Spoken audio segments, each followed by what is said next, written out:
Thank you. Welcome, everybody.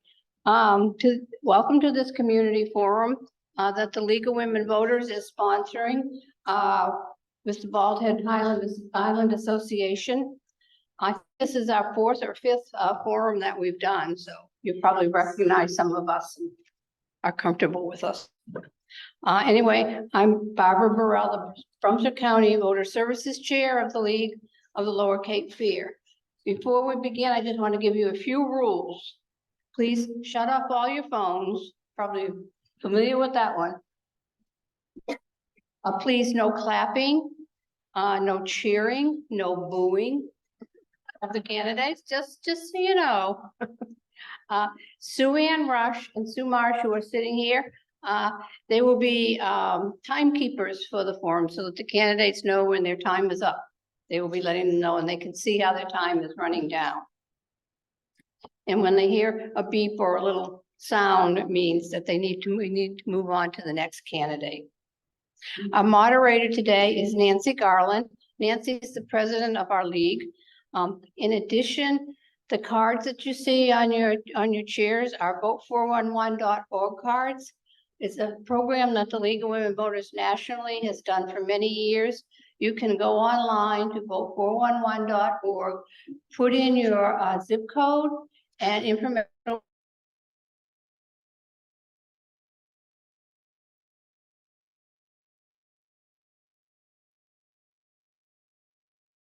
Actually voting. And then we also ask all the candidates to submit any information that they want to about themselves. They can do their picture, a little bio, or something about their philosophy. And then we have several general policy questions that we ask the candidates to respond to. I haven't checked to see how you all, if you all have done it yet or not. That will be going live in the middle of October. We're still getting candidates to submit all their information. But if you forgot about the candidates or you want to refresh your memory, see if they've actually filled out the form for us. So the form is being recorded and questions will be sent. And we've also asked residents to submit questions if they wanted to for the candidates. And we've gotten a lot of questions in the last few days after we sort of organized all the other questions, and we want to make sure that the candidates hear from all of the residents. So we're going to submit to you all of the questions that we've gotten. They'll be anonymous. We won't tell you who did them at all. And also it'll be up on the Board of Associations website, probably in about 24 hours, www.baldheadislandassociation.com. So if you want to see other questions that what's on other people's minds, you can read those. And the candidates will have them that they can go out and talk about them if they want, that maybe we missed in this session today, although we've tried to do as many questions as we can. The first question will be 3 minutes long, and the following questions will be 2 minutes long. And we have our timer here where you've already been introduced to you. So I'm going to turn it over to our moderator, Nancy Garland. Nancy.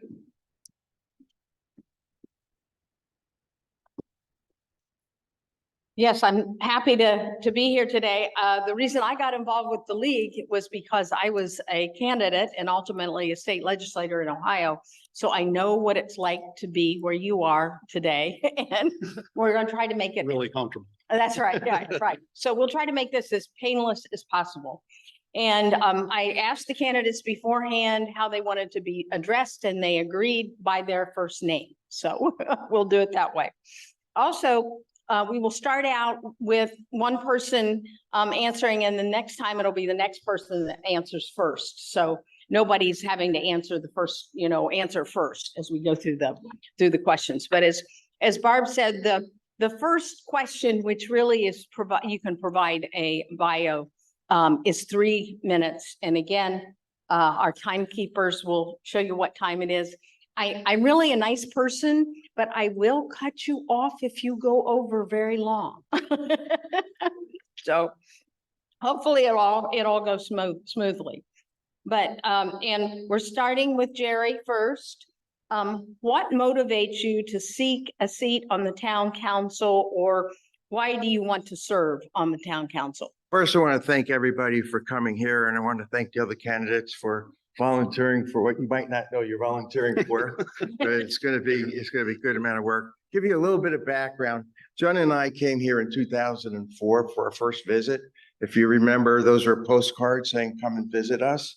We love the island. We purchased the island, the property on that day, and we have never stopped thinking this is where we are going to retire.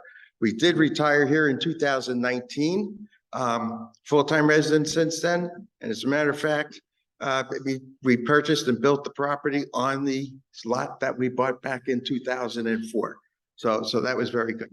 The question that I have, I want to get into growth, because a lot about commercial growth and residential growth on the island right now. I came in 2019. Is that growth? For someone who was here in 2004, that's growth. So there's going to be, I believe, there is going to be growth on this island. I believe that it should be the type of growth that people want to see, that we've taken endless surveys in. We've answered those surveys. It's about time we stop asking surveys. It's about time we start doing what we said we're going to do. So when the community commercial plan draft came out in March, I think it was, and we all looked at this and we received 82 letters against it. I was wholeheartedly against that letter as well too. There was way too much building, and yet at the same time, I think the answer is no building. The answer to do it right is to do something such as, we now have a school. We now have on the island a couple more restaurants. We have on the island, Lou has put up a clinic on the island. I don't think we can stop growing, but I think we do it only to the extent that we, the citizens, have done all these numerous surveys saying, this is what we want. And that's the extent of what we want. That leads into infrastructure to support it. I think we're in a very good shape with infrastructure, and that will be debated today. But the infrastructure, we are either ahead of schedule where we should be per state standards, we're either on schedule where we should be for state standards, and where there aren't state standards and we decide to do it or not do it, we are exactly where we want to be based on the other priorities that we have to do on the island. So that's where we are on the infrastructure. 24 seconds left, so I am not going to get into the ferry system, except I will say, did we waste $1.4 million on the ferry system? When we talk about the ferry system, we will find out that when Sharpview purchased the system, the requirements put on them by the Utilities Commission met what we were going after, and we will have a huge savings on that purchase if Sharpview buys it. Thank you. Great keeping with the time. So Scott, your turn. Perfect. Thank you all for being here, and I'm glad to have a voice in this conversation. I'm genuinely excited to try and earn your vote. For those of you I don't know yet, my name is Scott Thomas, and I'm running for Village Council because I want to keep Bald Head Island what it's always been to me, and that is a great place to live, work, and play in harmony with nature. A little bit of background, I started coming to Bald Head when I was a teenager. My wife and I bought a property here, our first property here, about 20 years ago. I have a law degree and an MBA from the University of Tennessee. We raised 4 kids in Charlotte and before moving out here. Before that, I had a career mostly in mergers and acquisitions that required me to do a lot of detailed financial analysis, risk mitigation, and other things. And currently what I do is I work for Brunswick Electric. I commute on the ferry system every day. I go back and forth. And when I go over to the mainland for my job, I meet with town commissioners, local and state officials on things like disaster planning, utility design, economic development, those types of things. So I think my background, both with my history with the island and professionally, I'm uniquely well qualified to serve as a counselor for the village. The biggest problem I think we have right now, or the problems that we have right now, are financial, and they're largely self-inflicted. I think what we really need to do, obviously, is come up with an amicable resolution to the ongoing ferry litigation. There's no doubt about that, but we need to have better financial discipline generally. The village council this year unanimously approved a $2.6 million increase to our budget. And last year in fiscal year 2023, we spent over $1.8 million in legal fees, 1.4, I think, associated with the ferry system. On an $18 million budget, to put that in perspective for you, that means for every dollar of revenue we took in, 10 cents of it went to the attorneys. And we didn't spend it on other things that we all would have liked to. And the outlook for 2024 isn't much better. When you look at what's in the budget right now, $700,000 for legal expense, 500 of it dedicated to the ferry, and another 729 or 725 in contingency, we might well spend another 1.2 or $1.4 million in legal expense this year. Cumulatively, what that does is it's depleted our general fund. We are at the lowest point we've been in 2 years, and we are significantly lower than other municipalities of our size. And so what I think we really need to do is, kind of pull back, look at this with a fresh set of eyes. And I bring that new perspective and a fresh set of eyes, and take a look at how we spend money and be a little bit more fiscally sound and a little bit more fiscally disciplined. So I look forward to working with anybody on the council going forward. And I hope I have the appropriate experience that would help deliver that result. Thank you. Thank you, Scott. Again, stayed within the time limit. That's wonderful. Jenny. Yes. Good morning, good afternoon. So, for the past 18 months, I've served on the council, and during that time, I've learned a great deal about the challenges facing our island. Some of these include the ferry system, which is ferry, tram, parking, and barge, and they need to remain one consolidated transportation system that is safe, reliable, and reasonably priced. The water, clean water and wastewater treatment are absolutely essential. We formed a commercial task force to set up standards to govern future commercial, for future commercial building. And task force is nearing completion of those regulations. And once they become standards for us, we will establish a commercial planning board to help guide the island in that future direction. Again, I apologize. Beaches. Beach renourishment and shore stabilization are absolutely existential to the island, and we have to keep up with that. Staffing. Village staff is really qualified and hardworking. We need to attract and retain high caliber employees going forward. Storm preparation and disaster recovery are always very important here. Infrastructure. Let me say, and I forgot to say with regard to water, and I'll add it now. The recent state budget appropriated $150,000 for new Viper radios for our public safety staff, and that's a good win for the island. In addition, $965,000 was appropriated by the state to the island for planning the wastewater treatment plant expansion. And then finally, more recently, we developed a financial model to help do long-term projections on what things will cost, what projects will cost over the next decade. In addition to serving on the council, I'm on the executive committee for the Board of Governors for the clubs on the island. And I've been able to coordinate matters between the clubs and the council from time to time that are of importance to everyone on the island. My husband, Bob, and I bought our property in 2001.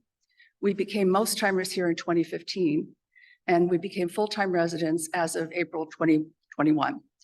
I'm attuned to the voices of all of the islanders, not just the voters, and I really intend to consider everyone a constituent. With regard to clean water, our staff is very proactively testing wells and treating water before it's sent out to users, to consumers. And I see I only have 18 seconds left, so let me finish up with saying, let's keep our staff, let's keep our infrastructure, and let's move forward together. Thank you. Thank you, Jenny. So that is our first question, which was, we have 3 minutes to answer. This time they only have 2.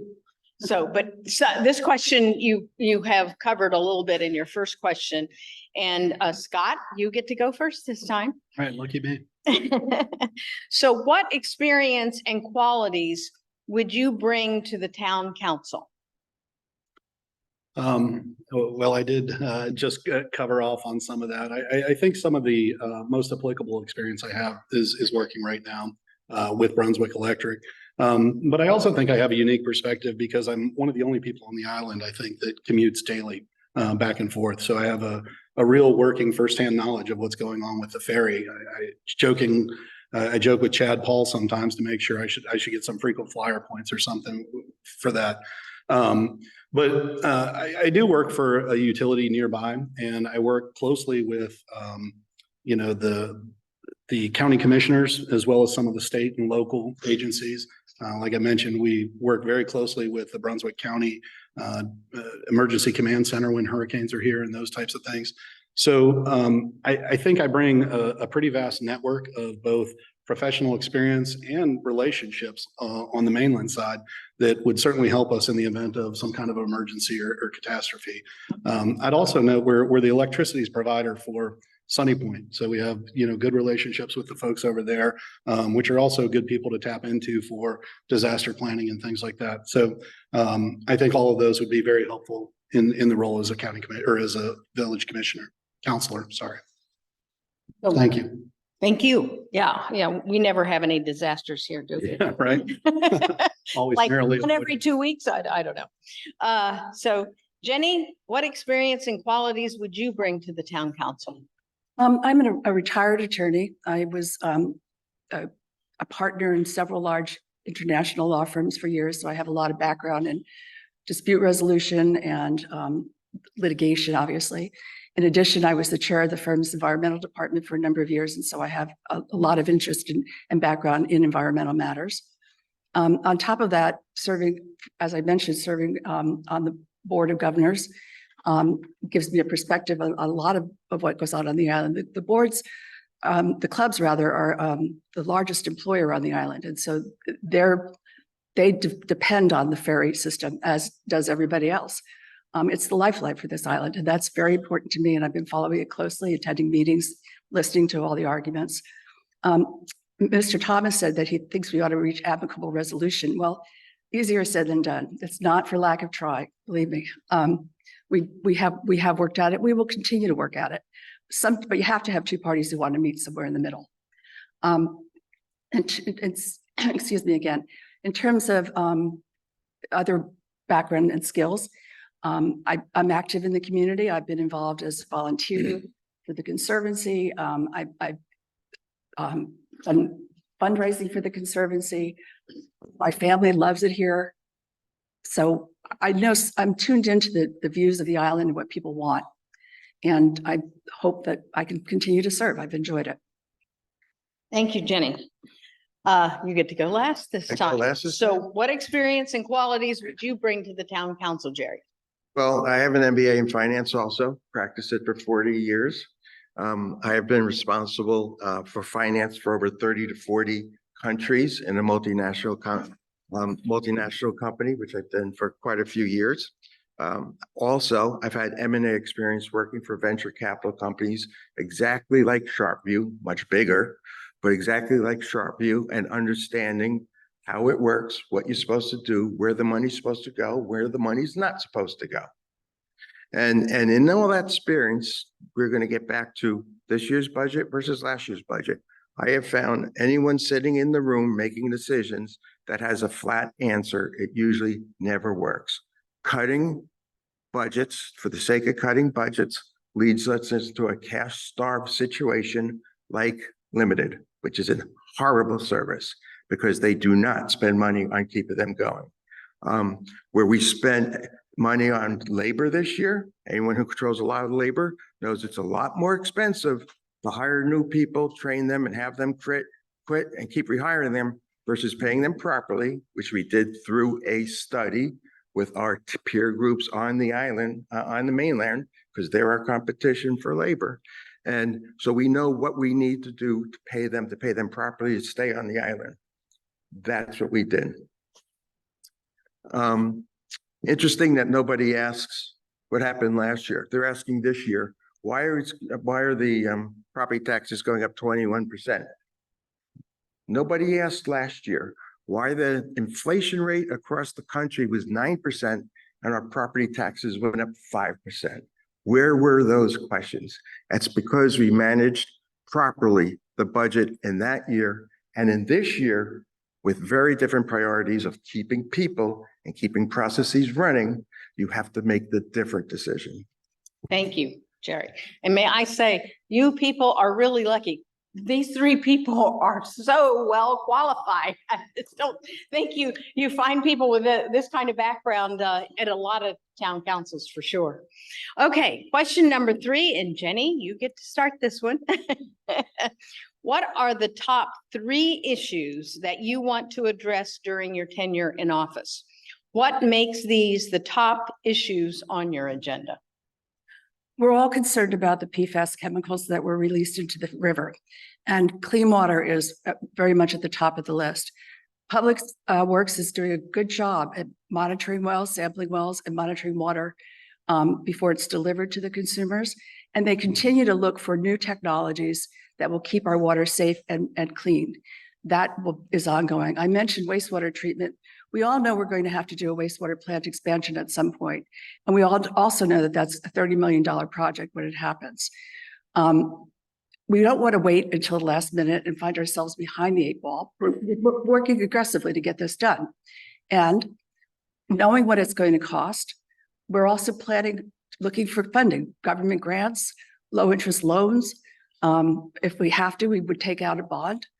We'll figure that out, but we've got it in our sights and we're pursuing it aggressively. Beach renourishment is really important. The Army Corps dredges the channel, regularly, and they place sand on our beaches it's a 6-year cycle, twice during a 6-year cycle. It becomes essential then that we supplement that renourishment by doing our own dredging and placing sand. And we're proceeding with that in the next year or so. We should start in January of 2025. I'm getting down to my last minutes here. Okay, the ferry system and ongoing matters regarding the ferry, it's all in court. And we're defending on that. We're not prosecuting claims, we're defending the village's rights. And we'll continue to do that, and that's important as well. Thank you. Thank you, Jenny. So, Jerry. Top priorities?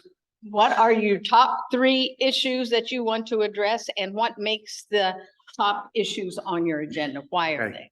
they? My top 3 issues follow right along with our 10-year capital improvement plan, which we have stated. The highest one revolves around safety, which is what we have to do. I'm going to talk about that. That's water. It's the PFAS. That is safety. There's no question we have to do that. It's the ferry, because the ferry is the worst that it has ever been. 60% on-time performance the last 2 years, 40 to 50% on-time performance in the summer. The ferry is a mess because they're starving the business. As Scott, you know, the term is starving the business. When you keep the cash out of the business to make more money and sell it for more, they're starving the business. And the third thing is the beach renourishment program. So back to the water. PFAS are on the system. It's in the water as we pull it up from our 16 wells. Can't drink that. That's got to become the drinkable, potable water in the houses. That's why we have a processing plant where we are already, by the time it comes out of the processing plant, the water is audited 4 times in a row now by the state of North Carolina, has the water exceeding the EPA standards. And we are already working towards a new EPA number is going to come out next year, as you would expect. And we are already putting in the filters to get there. We're not waiting for them to tell us. So safety is always number 1. We're all over the water issue. As for the ferry issue, it is, we have to come to an answer. We agree on that. We probably agree on the difference on what the answer is, but there's no doubt it has to come to an answer. It is the worst possible situation and thing that is going on this island. Some of the paths that we are going down, which are different, are like we said, we've been never trying to buy the island. What we do is, buy the ferry system. We are inputting what the utility commission can now do to them to ensure that they run the ferry system right. Not us against Sharpview. It's about us getting proper results from the service. Thank you. Okay, so you get to go last this time. Right. And what are your three issues and what makes them the top issues on your agenda? You know, I think we're probably pretty well aligned. It's maybe just the difference in order. We definitely have to get a resolution and an amicable resolution to the ferry system. We can't afford to keep spending the money that we are on it and diverting attention and resources from other capital projects that we need. So that would be the highest. I met with JP McCann in expressing interest about running for this. And I know a little bit about the PFAS problem that's coming up and as well as the new EPA regulations that are coming along. We're not there yet, but he is taking steps to get there. And the standards are quite high. So there's still some optimism that the standards might change over time, but that we certainly can't compromise on safety. I think the third priority for me, though, would be on the village council is that we do a better job communicating with our island property owners, if you will. When I talk with people that were interested in me running for office, I think increasingly a number of folks feel like they are very disconnected, especially if they don't vote here on the island or they're not well represented here. So I'd like to see us do a better job of using some of our collaborative technology, including those people, bringing them into some of the committees that they might not otherwise be on, and fostering more of a sense of community for folks that aren't just, you know, the small number of us that are here in the room. I don't worry as much about the sand replacement. I mean, I think the dredging could be an existential threat, but this is an opportunity again where I think I could bring something to the table where all of the beach communities around here in all of North Carolina are affected by this. And there's an opportunity for us to not go it alone as Bald Head and think we have to do it all by ourselves and actually reach out through the county and through some of the other people to formulate a plan so that we can do a better job. Chris does an excellent job with sand replacement and renourishment on the island. And so I think he'll stay up to speed with that. And so I really don't have grave concerns about that. Thank you. Well, I think the one thing all three of you talked about was the ferry, and those of us that don't live here, we're waiting anxiously to see how that ultimately plays out. I know I am. Okay, now the fourth question is a little longer. I'm not going to repeat it each time. Everybody's going to get totally bored if I do that. So listen carefully. Transparency and openness would seem to be very important to the working of elected government officials. How would you rate the Bald Head Town Council regarding transparency and openness? And how would you contribute to the council being a transparent and open entity? Jerry, you get to start us off. Okay, so this is a perfect opportunity to talk about property taxes. Of course, when it first came out, all 22% property taxes were going to the lawyers. When that finally vanished and people started believing that, now it's all the 8% in contingency is going to the lawyers for the ferry. That's not true. That's not true either. The transparency is, as an ex-CFO, I had talked to our mayor that there isn't a CFO in the world, maybe one or two, that knows what's going to happen 18 months from now and budgets perfectly. You have to budget contingencies. Past councils have not, and then they come up in the amendments throughout the course of the year. And if you're not reading closely amendments in the year or the Village Voice notes, you don't know that those budget increases are happening. I wanted that money in the budget, so it would be a correct budget in total. I won't say for transparency, it would be correct in total. And the mayor's goal was that we were going to be transparent. And he insisted that we'll battle the battle, but let's make it clear to everybody that 8% is there. And by definition, because it's a contingency, we're not going to spend it. We may spend it, may spend half of it. We don't know, but none of it is going to be a secret. I forgot the other half of the question. If that was the whole question, that's fine. How would you contribute to the council being transparent and open? Well, that was just exactly what I just said. There should be nothing that we make decisions by and hope that they get fixed in council meetings and then announced in the Village Voice, because not everybody does them. We have to make everything upfront. You know, take the information, take the lumps or take the hits or take the praise up front. And that is what our mayor promised what we were going to do. That's why the 8% is the way it is this year, 8 of the 22%. And And because of that, I think we're convincing people of that there wasn't 22% going to ferries. And then when it was going to labor, they said 8% going to ferries. Wasn't that? I don't know what the next excuse is going to be. Thank you. So again, this is a transparency and openness question, and why is it important? And how would you bring that to the town council, Scott? Yeah, and I'm sorry, was the first part of the question, Transparency, how do we evaluate the village right now? how would you rate the Bald Head Town Council regarding transparency and openness? And how would you contribute to the council being transparent and open? Yeah, so I think in fairness, I think the council is trying to do a better job, but I still think it's pretty low as far as the transparency. I think we are valuing a lot of form over substance in communication. Even in Jerry's answer, he said, if you don't read all of the minutia in the, Village Voice or whatever, those communications are great, but everybody doesn't have time to read through all of those things and make it their second day part-time job to read through those. So I think we've got to, as much as we made improvements there, we've got to be very thoughtful about how do we get communications that people can, understand and consume in a way that it gets to them. A second thing I would say that concerns me a lot is we've lost having public working sessions with this village council. And that used to be a very prominent part of how they did their work. They would have working sessions where folks could join in or contribute.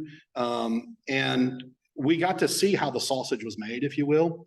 I've looked back over the past year and I can find only one time when I think this village council didn't vote unanimously in favor of anything that's come before them to vote. And I think they take that as a point of pride that they have collaborated and come to one mindset, but it deprives all of us of that sausage making and knowing what points were debated and what different viewpoints were expressed in there. So I think there's a real opportunity there. I'd also touch on, we are not at all leveraging our collaborative technology. We continue to post meetings on Zoom and tell people they're not allowed to ask questions or they're not allowed to participate or they're not allowed to participate in any way. And that just doesn't work in today's day and age. I mean, every one of the municipalities around here is embracing that, and we seem to be somewhat behind that. The last thing I would say on the transparency note is I've also been very disappointed to see how many people are disheartened about bringing a public comment to our village council, because they bring it and it doesn't get considered at all. And then our village council votes unanimously with however they were going to vote before they came into the room. And I think that's something we should look to improve going forward. Thank you. Jenny, I'll repeat a little of the question. How would you rate the Bald Head Town Council regarding transparency and openness? And how would you contribute to the council being transparent and open? I think the council has tried very hard to be transparent and open and continues to work on it. Peter sends letters out regularly on important matters. If you don't read the Village Voice, at least look at the bullet points at the top of it. I mean, it goes to everybody, and if you're not on the mailing list, ask to be on the mailing list. The council or the village hired a communications director a few years ago, and Karen does a great job at getting information out. All of our council meetings are open and people can come in and talk with us at any time. The fact that people submit a public comment and there's not an immediate response doesn't mean that we're not listening and not weighing it and not taking its value to heart. And a lot of times people will submit those comments in advance of the meeting, so we'll have a chance to consider them and reflect on them, and we do that. I think it's very important that we continue to be open and make further efforts to communicate. There's no harm in that. All of us are open to conversation anytime you see us on the island. People stop me all the time and make comments, suggestions, say they like something, they dislike something, they're in favor of whatever. That's openness as well, and we continue to do that. But excuse me, there are some things, of course, we can't talk about. Some things that are just confidential, say attorney-client communications, for example. That doesn't get discussed, but everything else is a matter of public record, everything. So I think openness is certainly a good goal. I think we're working hard at it. You can always be more open, but people have to engage too. Just if you don't engage and come to the meetings or read the bullets, then it's not really entirely the council's fault that you didn't know what was going on. Thank you, Jenny. I'm on several committees in my community, and we are dealing with this exact issue of communication. So I think it's out there for everyone. So again, good luck, whatever you do. Okay, our fifth question, and Scott, you get to start us off this time. And this one I like because it talks about when you're campaigning and knocking on doors. I learned more when I knocked on doors, I think, than anything else I did. But as you are campaigning, what is the issue or concern that residents you talk to most often bring up? What is your response or thoughts on this issue? Scott? Well, I don't want to beat it to death. It's always the ferry system. It's the thing I hear the most about in the expenses associated with that. But I think maybe I'll take a second one. I think when I hear from a lot of people, again, there is a level of disconnect from folks that are property owners here who aren't necessarily island residents and don't feel included in our participative form of government here. And a lot of them are asking me for, you know, how do they get their voice heard? How do they get represented here? How do they get to feel like they're an equal citizen or an equal status? And so, you know, those are the two that probably percolate to the top for me. As it relates to the ferry system, I mean, I think everybody has noticed a degradation in service. And there's a lot of frustration about that. And whether that's because they're, you know, intentionally draining the business, if it's because they're distracted with other things, I don't know. But that's certainly weighing on people in getting their things to the island reliably, getting their friends and family here at the times that they need them to be. Those are, you know, at the forefront for everybody that we talk to. So, again, it's why the ferry resolution, I think, is so important, because whatever we get as the new management team in there, we need to hold them accountable for delivering the results we've all come to expect over the past decades that we've been using that ferry system. Thank you. Thank you. Jenny, what is the main issue you're hearing when you're campaigning? Well, I think we're all in agreement. Everybody's worried about the ferry. But the village took action a couple of years ago and went before the Utility Commission to seek regulation of the entire system and succeeded in getting that. Having that regulation will help to keep things on track. In addition, the more recent decision allowing the transaction to proceed with Sharpview had in it some guardrails that will help protect us as users. It's not a perfect decision. We're still considering the various impacts of it, but it does have in place that parking rates can only go up by inflation, the measure of inflation for the next 6 years.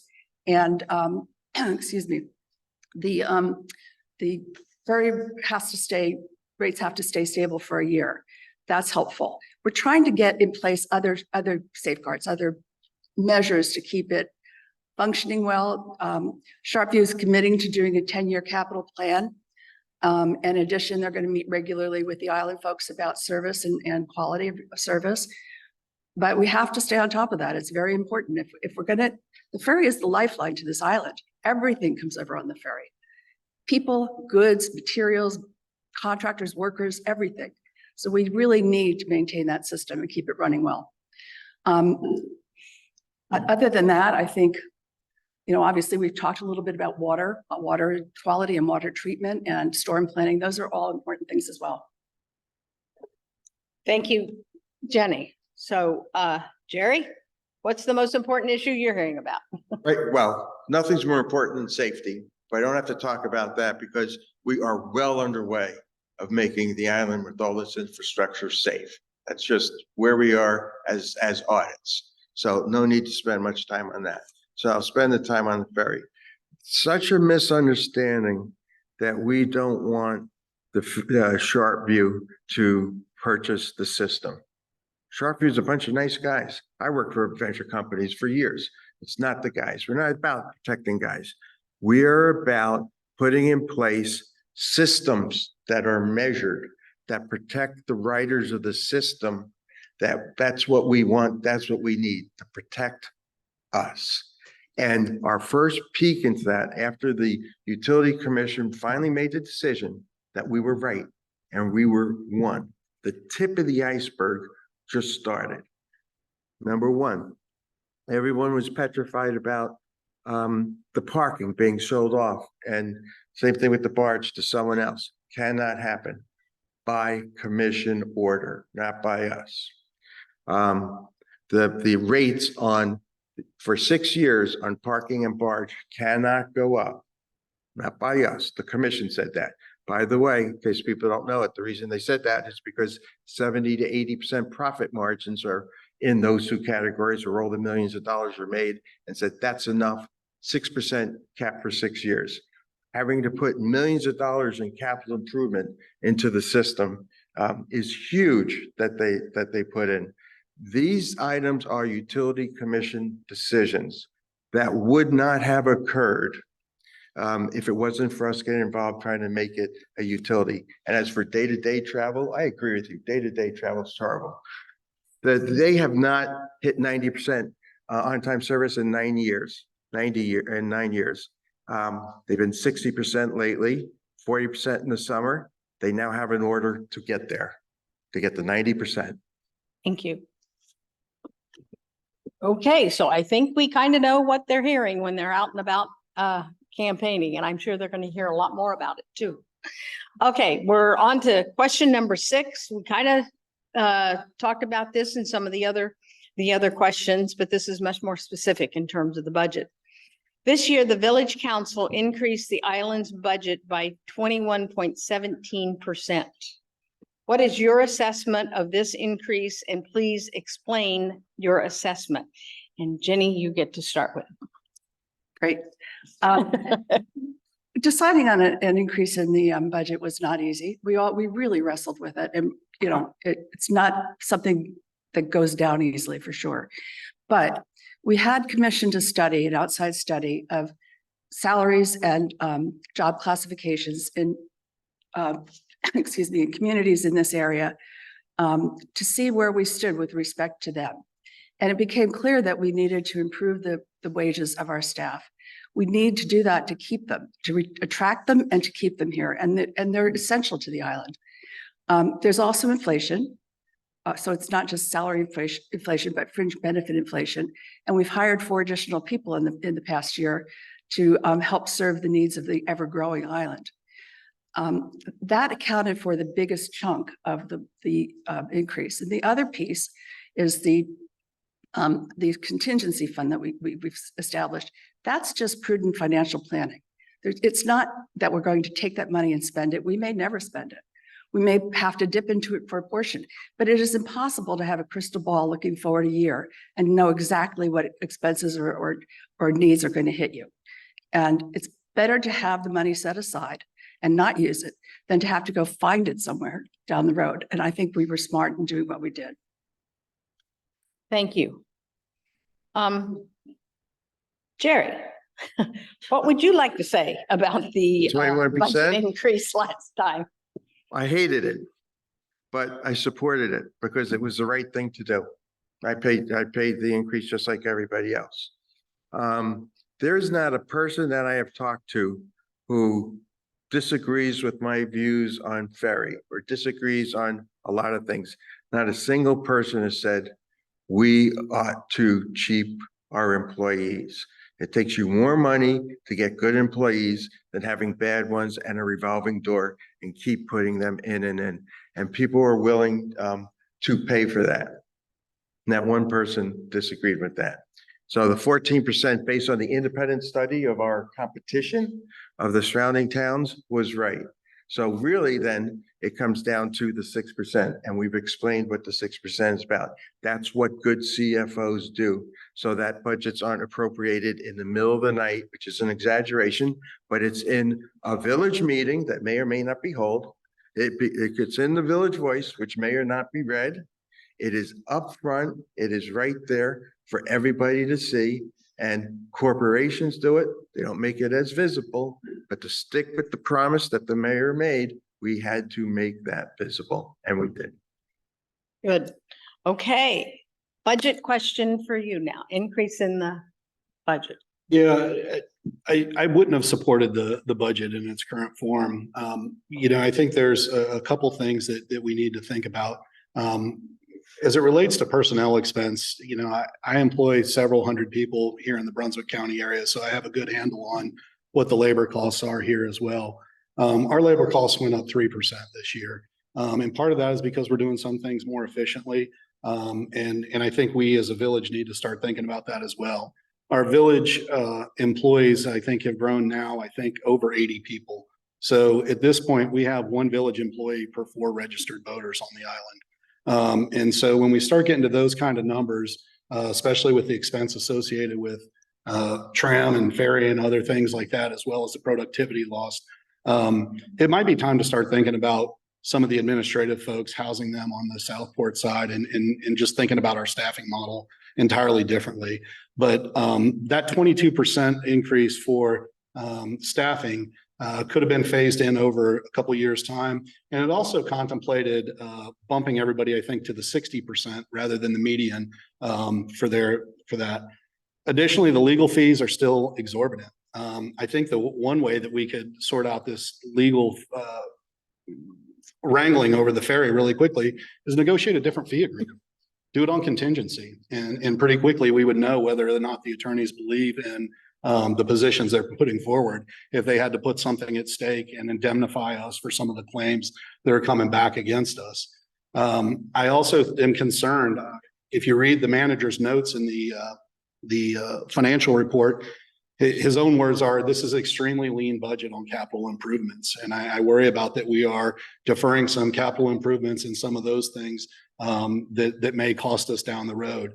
Not unlike when you do your own personal expenses. If you don't pay attention to routine maintenance, you're just looking for problems down the road. True. Okay, we're on to question 7. And actually, one of you kind of touched on this earlier in another question, but I'm interested to see what you have to say. Bald Head Island property owners consist of registered island voters and owners who vote elsewhere. How do you envision making sure that all property owners are considered in making major decisions affecting Bald Head Island? Jerry, you get to start us off. Well, in terms of the federal law, you cannot change the federal law. I cannot vote in New Jersey and live here in Bald Head Island. So nothing's going to change in terms of the law from us. That's for sure. That's number one. So how do you get everyone else included?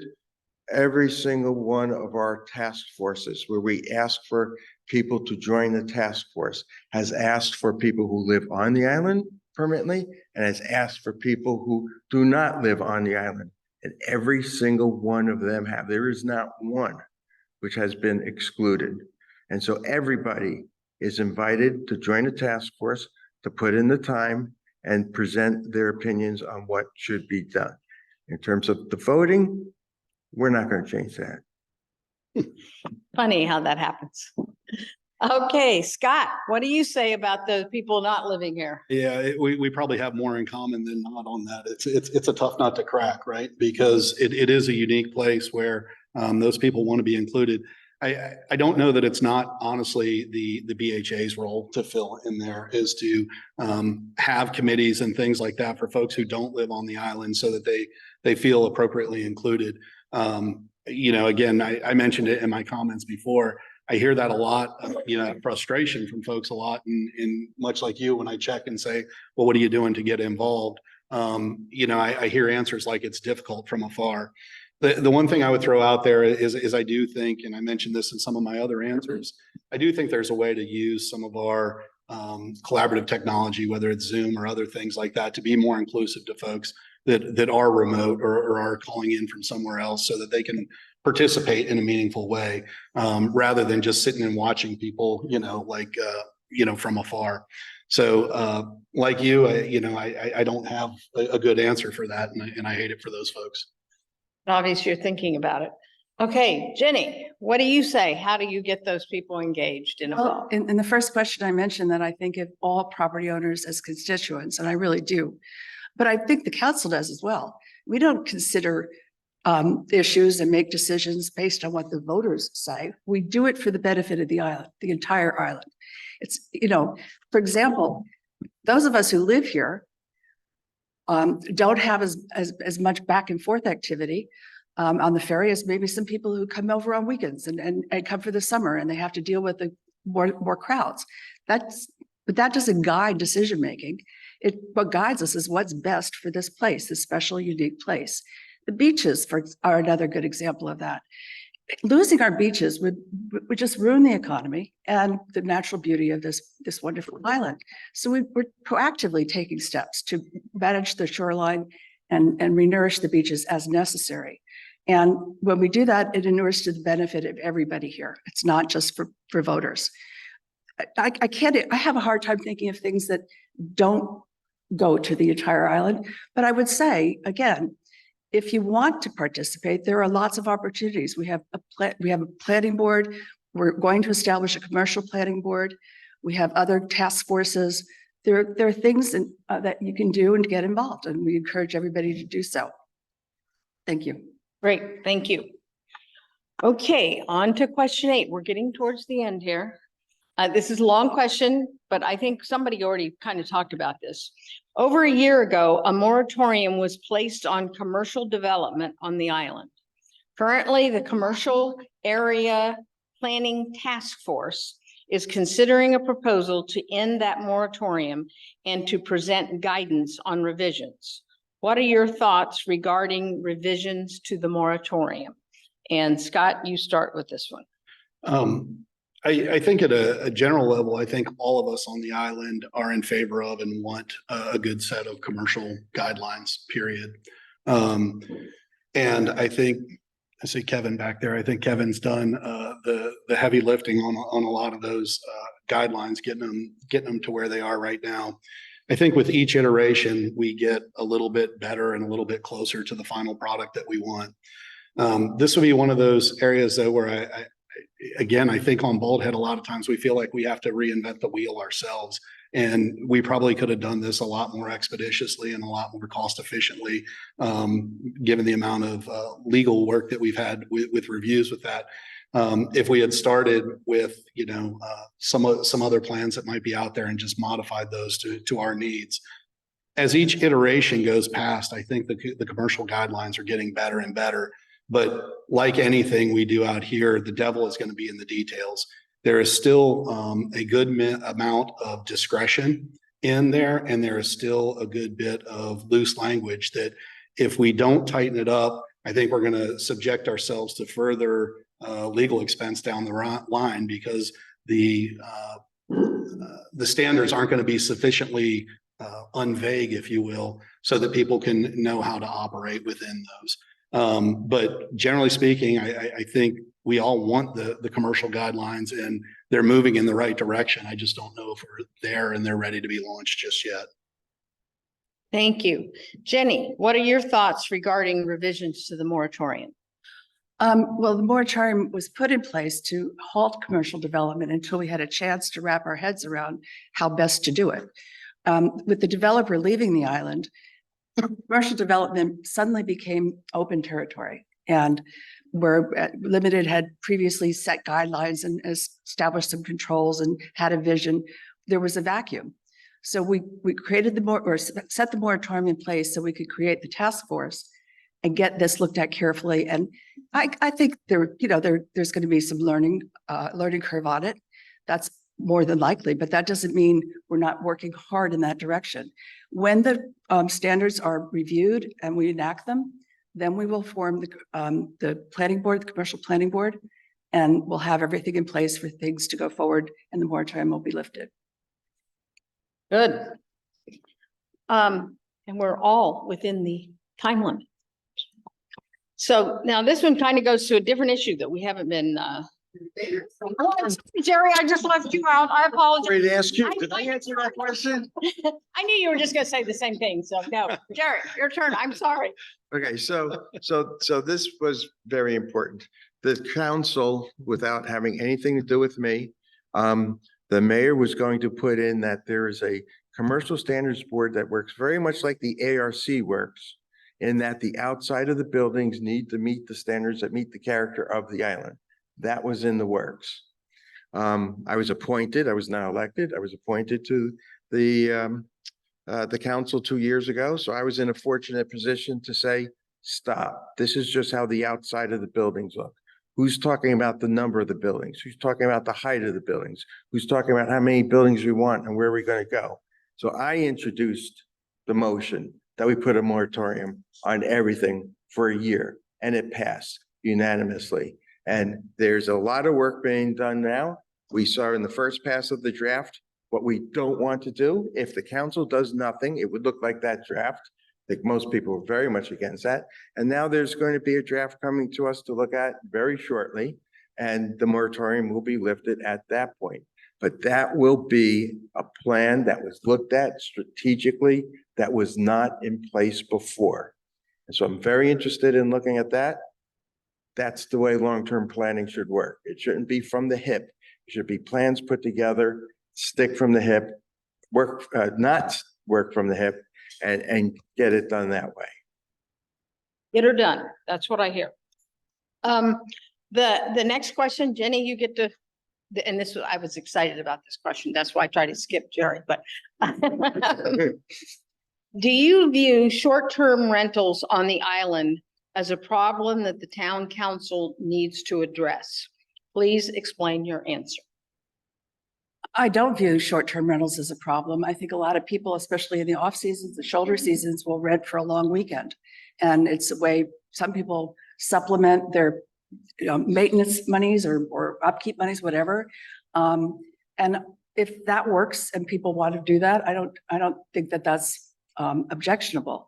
I also know that there are a good number of people on this island who rent their homes during the summer months and for a week or 2 weeks or whatever at a time.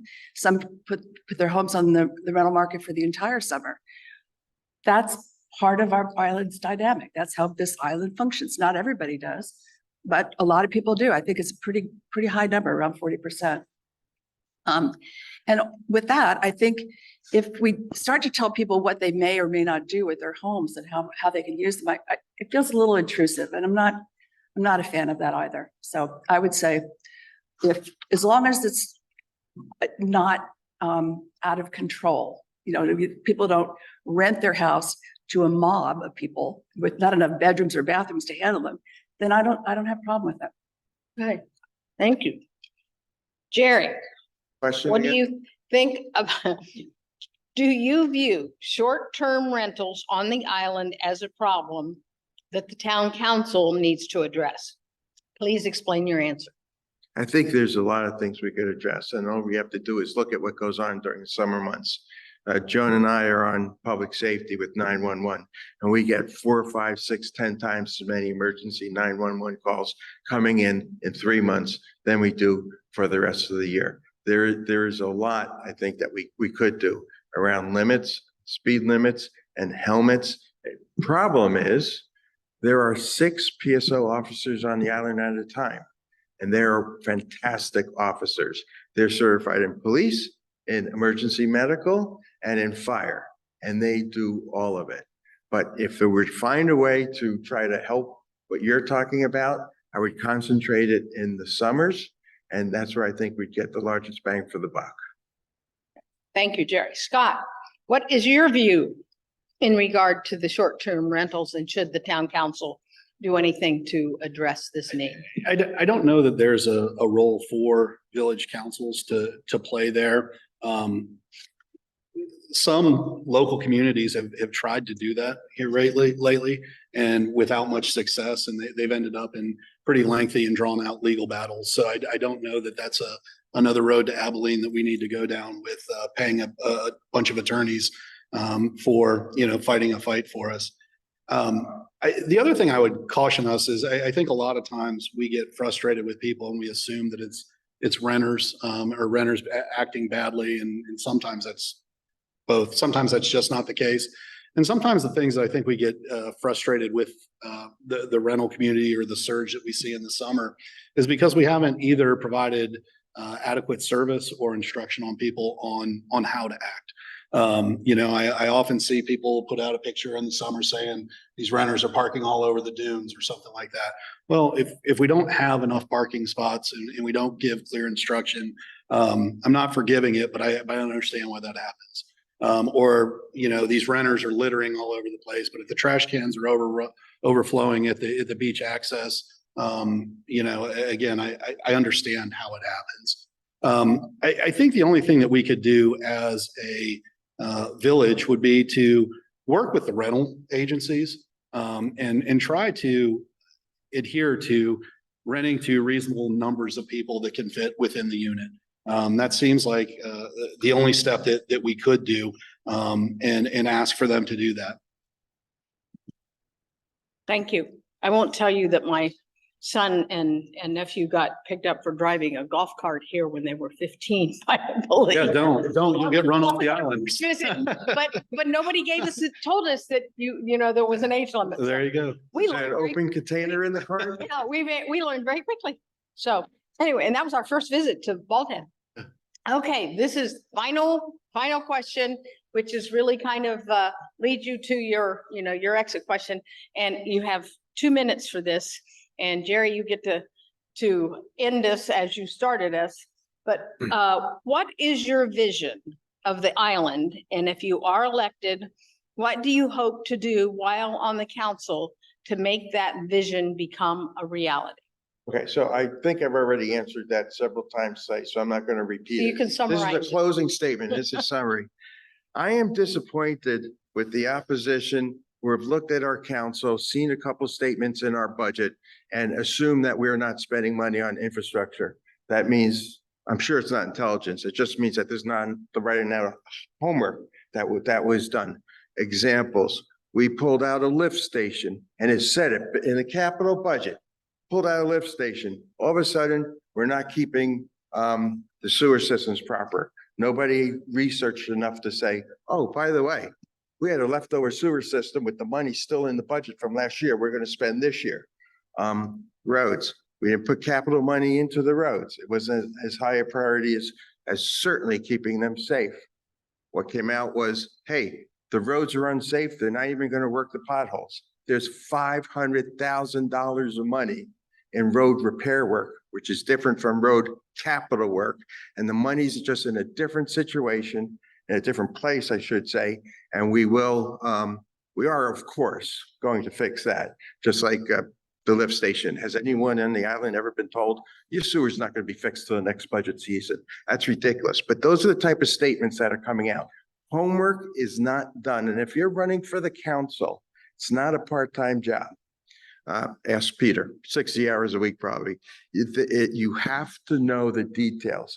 And when you approve a budget that has no money over here, it's because you know that there is money over there, just like in legal expenses. And while I hate to say it, not many people know it. Mr. Thomas is suing the island for $20,000. It's in our legal expenses. You have to know the details of what is going on in the budget.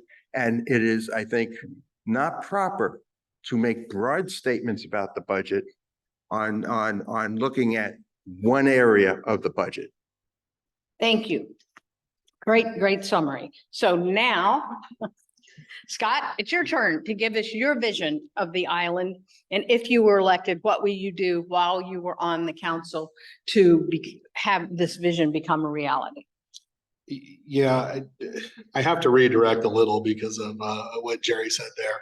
I am not suing the village. 15 families expressed an interest in pursuing a remedy about the closure of Lighthouse Wind. 7 of them are named as plaintiffs in the lawsuit. And the only thing that we've asked for, quite honestly, we've asked for 0 monetary damages. We've asked for a meeting, a properly noticed public hearing to talk about why the road was closed. And, I think this is emblematic of what happens and some of the toxicity that happens on this island sometimes is that it gets turned into Scott is doing something or Scott is suing the island. And that's not, in fact, true at all. What we asked for was a properly noticed public hearing. And the village said, we'll litigate it. And I think that's the concern that a lot of us have is going on with the ferry system as well, is that we're wasting lots of legal expense when simple things like having a meeting and sitting down with your constituents might resolve that issue. And that would certainly be the case there. I think as far as my vision for the island, I'd go back to where I started this evening. And that is, I want us to have more disciplined financial management.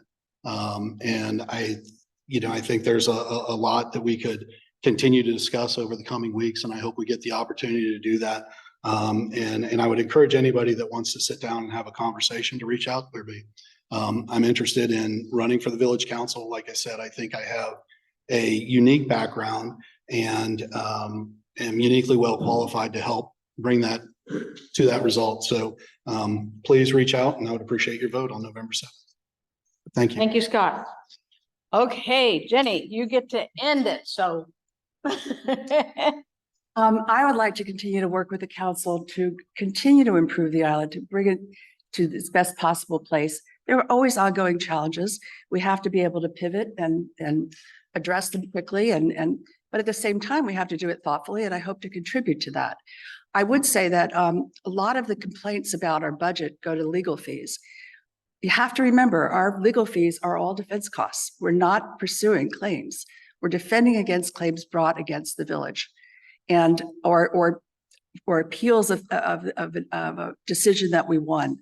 So if we go forward with that in mind, we also can't get into contingent fees with the attorneys when you're defending a lawsuit or you're on appeal of a lawsuit. I mean, that's not the way the real legal world works. I know this for a fact because I lived it.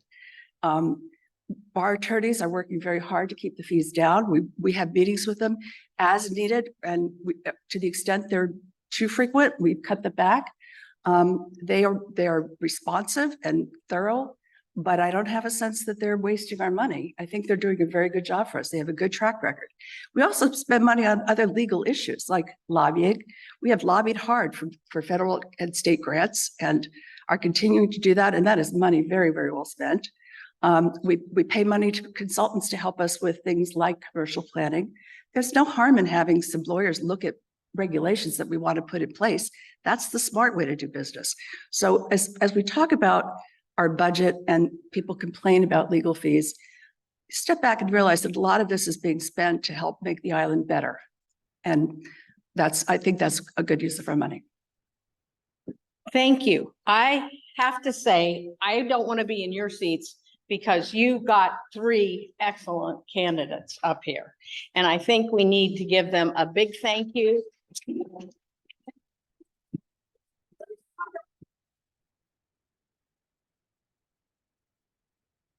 And I also want to thank our timekeepers that did a wonderful job. And thank you as an audience. You obviously